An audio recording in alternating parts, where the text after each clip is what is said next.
Good morning friends, Mishra sir mining class YouTube channel में आपका स्वागत है।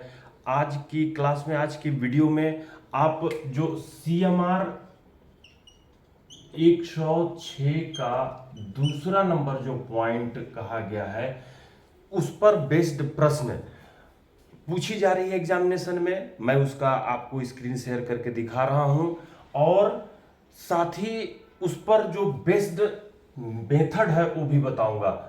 तो वो जो स्लोप मॉनिटरिंग रेडार, जिसको हम लोग SSR slope stability radar SSR के नाम से जानते हैं, स्लोप स्टेबिलिटी रेडार, इससे क्या करते हैं, जो ओपन कास्ट माइंस में जो बेंच होती है, चाहे वो बेंच डंप का हो या फिर जो है वो बेंच ओबी का हो, उसका स्लोप का मॉनिटरिंग करने के लिए हम लोग जो है एंटीना के साथ, मैं उसकी फोटो भी शेयर कर रहा हूं जो स्लोप स्टेबिलिटी रेडार कहलाती है, तो वो जो है एंटीना के साथ वो स्टेबल की जाती है, ट्राइपॉड स्टैंड की सहायता से उसको जो है बैलेंस किया जाता है और इसको जनरली ट्रांसपोर्टेबल होती है, जो हम लोग मोटर व्हीकल में जो है ट्रांसपोर्ट करते हैं। तो ये इससे जो है रेडार निकलती है, रे निकलती है और ये रे जो है जाती है जीपीएस के थ्रू, ये बीच में है क्या, जीपीएस के थ्रू जाती है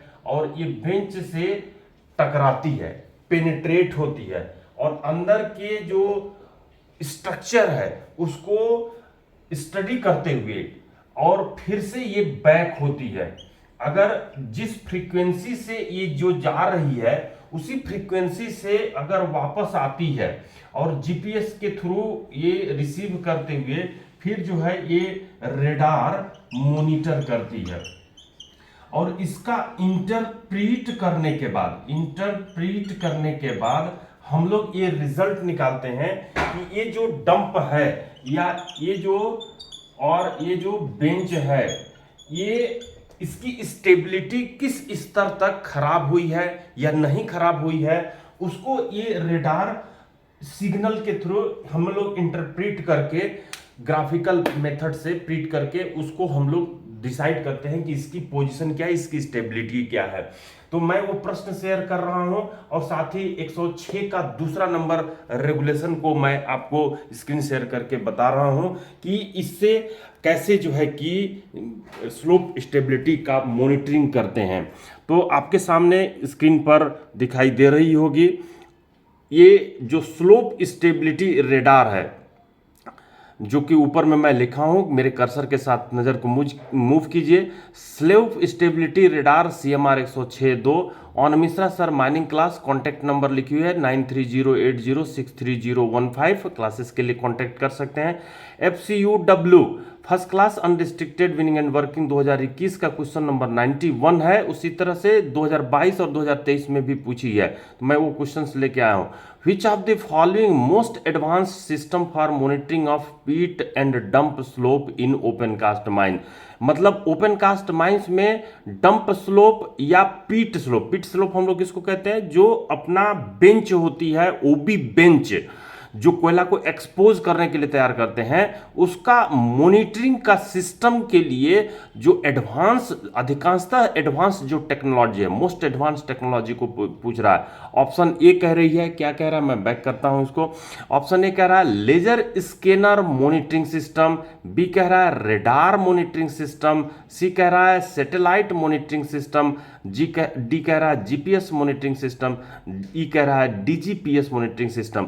यहां पर आपको दिखाई दे रही है कि ये जो भी सिस्टम है वो रे बेस्ड सिस्टम है जिससे कि हम लोग मॉनिटर कर सकते हैं, लेकिन आपसे पूछा है मोस्ट एडवांस, तो मोस्ट एडवांस यहां पर रेडार मॉनिटरिंग सिस्टम है, जो सर्वप्रथम राजस्थान के बलेरिया और रामपुर अगुछा माइंस में इसको इंट्रोड्यूस किया गया था। सक्सेस सक्सेसफुली इसकी इंफॉर्मेशन प्राप्त होने के चलते ये आज सभी इंडियन माइंस में इंट्रोड्यूस किया जा रहा है। तो आपके सामने ये दिखाई दे रही है कि ये जो है आपके छत पर जैसा टाटा स्काई की जैसी जो है प्लेट रहती है और वो एंटीना की तरह काम करता है। उसी के साथ इसमें कंप्यूटर के मॉड्यूल लगे होते हैं और 2 एक्सिस मूवमेंट होती है। ये जो एंटीना है हम लोग हॉरिजेंटल वर्टिकल एक्सिस और हॉरिजेंटल एक्सिस दोनों में जो है हम लोग इसको मूव कर सकते हैं, जो कि 270 डिग्री तक हम लोग हॉरिजेंटल डायरेक्शन में इसको मूवमेंट किया जा सकता है। और बेंच जो डंप है उसके सामने रे को थ्रो आउट किया जा सकता है, रिसीव किया जा सकता है। ये रेडार इलेक्ट्रॉनिक्स की पार्ट लगी हुई है। यहाँ पर जो है बैटरी है, रिमोट एरिया के लिए पावर सप्लाई बैटरी है, या इसके साथ डीजल जनरेटर लगाई जाती है। इसको हॉरिजॉन्टल में लेवलिंग करने के लिए ट्राइपॉड एडजस्टिंग लेग लगा रहता है। और देख रहे हैं कि ये टायर माउंटेड रहती है, डिस्प्ले एंड इंटरफेस मॉड्यूल लगा रहता है। तो इसके साथ यहाँ पर हम लोग देख सकते हैं कि उसका पोजीशन, डंप और बेंच का पोजीशन क्या है। तो ये तो क्वेश्चन हो गई जिसको आप आंसर बी के रूप में टिक कर लिए हैं। लेकिन मैं वो जो कानून है, जो स्टैट्यूट है जिसके संबंध में इसकी चर्चा की गई है, उसको एक बार सामने ले आकर के आपको दिखा दे रहा हूं। देखिए क्या कह रहा है, आप लोग भी अपने रेगुलेशन में देख सकते हैं। यहाँ 11.20 लिखा हूं, मॉनिटरिंग ऑफ रॉक परफॉर्मेंस। ये डब्ल्यू के सिलेबस की पॉइंट वाइज मैं करके रखा हूं, उसका नंबरिंग है 11.20 के तहत डीजीएमएस सिलेबस में इसको हम लोग देखते हैं। FCUW जो कि हम लोग क्वेश्चन को डिस्कस कर चुके हैं। CMR 106 का 2 मैकेनाइज्ड ओपन कास्ट वर्किंग के लिए कहा गया है। Before starting a mechanised open cast working, the owner and agent of the mine shall ensure that the mine, including its method of working, ultimate pit slope, dump slope, and monitoring of slope stability has been planned, designed and worked।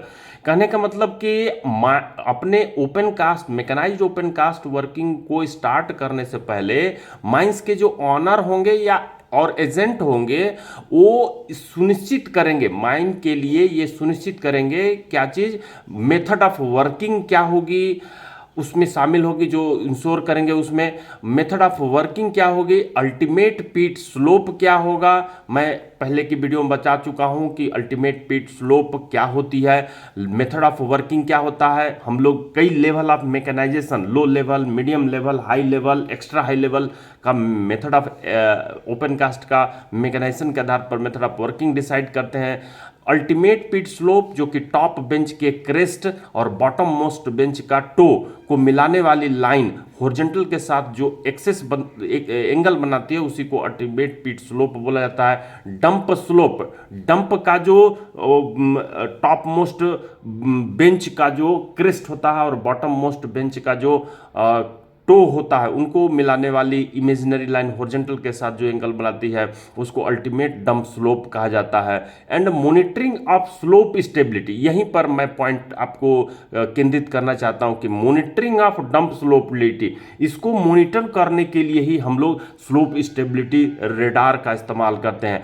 तो इसको plan करनी है, उसको design करनी है और उसको फिर जो है उसका काम कराना है। और ये किस आधार पर की जाएगी, determined on the scientific study, जो बोर होल करके सैंपल लेते हैं, सिम्फार जैसे हम लोग जो लेबोरेटरी होती है वहां पर उस सैंपल को भेजते हैं और उसका एनालिसिस करके फिर जो हमको रिपोर्ट मिलती है उस आधार पर हम लोग इस रिपोर्ट को अपना प्लान करते हैं उस आधार पर माइंस को, और फिर उसके माइंस के ऑफिस में रखते हैं। इसके साथ ही कहा गया provided that in case of mines where such a study has not been made, अगर ऐसा नहीं किया गया है तो उसको 1 साल के अंदर इस रेगुलेशन के लागू होने इसको छोड़ देना है, अब ध्यान देना नहीं। तो यहाँ पर SSR या रॉक मास जो परफॉर्मेंस है, रॉक मास परफॉर्मेंस सिस्टम है, उसको हम लोग कैसे करते हैं, मूवमेंट, ये जो मूव करती है जैसे अराउंड 270 डिग्री हॉरिजेंटल में, it is a new generation technology for monitoring dump and bench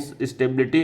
तो डंप या और बेंच स्टेबिलिटी को मॉनिटर करने के लिए न्यू जनरेशन टेक्नोलॉजी है। इलेक्ट्रोमैग्नेटिक वेव, इससे जो है विद्युत चुंबकीय तरंग निकलती है फ्रॉम रेडार से, और वो जीपीएस से होते हुए डंप में या बेंच में प्रवेश करती है। फिर उसका जो रिफ्लेक्टेड रे होता है, कम बैक होती है डंप बेंच, उसको फिर से निकलती है डंप बेंच से और जीपीएस से होते हुए फिर रेडार के पास पहुंचती है। बाय इंटरप्रेटिंग ऑफ दिस रे, इसका रे का इंटरप्रेटिंग कैसे करते हैं, मैं इसकी इंटरप्रेटिंग की तरीका को मैं कल बताता हूं। We know the stability of the bench, और हम बेंच की स्टेबिलिटी या डंप की स्टेबिलिटी के बारे में जान जाते हैं। दिस मेथड कंटिन्यूसली 24 घंटा हमको इसकी इंफॉर्मेशन देती रहती है, एंड इंफॉर्मेशन इंडिकेशन कंटिन्यूसली हमको मिलती रहती है। सॉफ्टवेयर इसके लिए जो इस्तेमाल की जाती है, पूछ सकता है आपके एग्जामिनेशन में, गैलेना सॉफ्टवेयर इस्तेमाल की जाती है। First time introduce in Rampur Agucha mine and Baleria mines in Rajasthan. Indication information often one day before failure of bench and dump या के फेल्यूर होने के एक दिन पहले ही हमको इंफॉर्मेशन मिल जाती है, इसमें सिग्नल देने लगता है जिससे कि हम लोग उसके बारे में जान जाते हैं।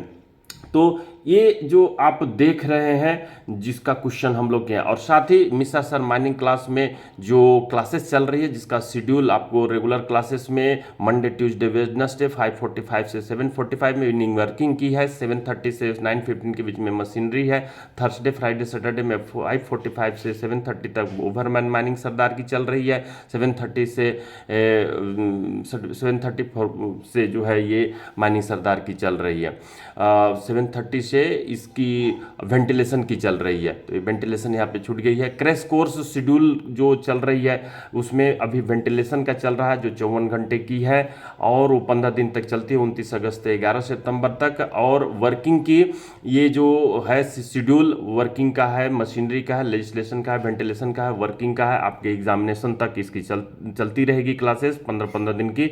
इन दिस क्लास में solution of previous year question and DGMS syllabus chapter wise उसको कवर किया जाएगा। प्रीवियस ईयर के क्वेश्चन और डीजीएमएस सिलेबस को कवर करेंगे। Class video recording also send on your WhatsApp group, आपके व्हाट्सएप ग्रुप में क्लास वीडियो क्लास के तुरंत बाद भेज दी जाती है। कॉन्टैक्ट नंबर आप देख रहे हैं। तो फ्रेंड्स ज्वाइन कीजिए और क्लासेस कीजिए। हम लोग नेक्स्ट वीडियो में फिर इंटरप्रिटेशन, स्लोप स्टेबिलिटी का इंटरप्रिटेशन करेंगे और उसके बारे में जानेंगे। Thank you.